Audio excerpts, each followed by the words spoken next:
రీసెంట్‌గా ఒక స్టేజ్ మీద యాక్టర్ శివాజీ గారు చేసిన వ్యాఖ్యలు చాలా దుమారు రేపాయి. ఇప్పటికి కూడా ఆ అగ్గి రగులుతూనే ఉంది.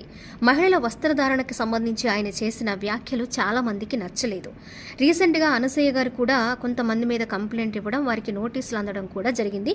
ఇంకా అది కంటిన్యూ అవుతున్నాయి.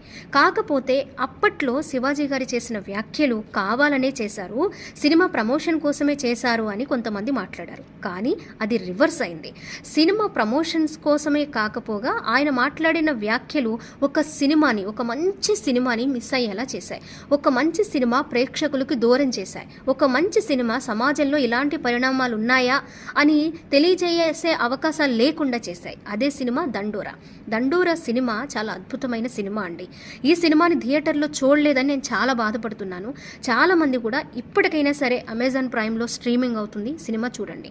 ఒక అగ్ర కులంలో ఉన్న అమ్మాయిని దళిత కులాలకి చెందిన అబ్బాయి ప్రేమిస్తే ఎలాంటి పరిణామాలు ఉంటాయి, ఆ తండ్రి ఎలా బిహేవ్ చేస్తాడు, ఆ అమ్మాయి పరిస్థితి ఏంటి. అంతేకాకుండా ఈ దళిత కులంలో ఉన్న వాళ్ళు అగ్ర కులాలకి సంబంధించిన ఏ వస్తువైనా, ఏ ప్రాంతమైనా, ఆఖరికి దారైనా, రోడ్డైనా, శ్మశానమైనా, మంచినీళ్ళైనా వాడుకుంటే ఎన్ని చిత్రహింసలకు గురి చేస్తారు, ఎన్ని అవమానాలకి గురి చేస్తారు అని చూపించే ఒక అద్భుతమైన సినిమానే ఈ దండోరా సినిమా. ఇంకా ఈ డైరెక్టర్ మొదటి సినిమా అంట. ఇలా కులాలకి సంబంధించి, అగ్ర కులాలకి అలాగే దళిత కులాలకి సంబంధించి మధ్య జరుగుతున్న వారికి సంబంధించి ఆయన ఒక మంచి కథని ఎంచుకోవడం హ్యాట్స్ ఆఫ్ అని చెప్పాలి. ఆ డైరెక్టర్కి సపోర్ట్ చేసి ప్రొడ్యూసింగ్ చేసిన ప్రొడ్యూసర్కి హ్యాట్స్ ఆఫ్ చెప్పాలి. ఇంకా అందరూ చాలా మంచిగా నటించారు, చాలా అద్భుతంగా నటించారు.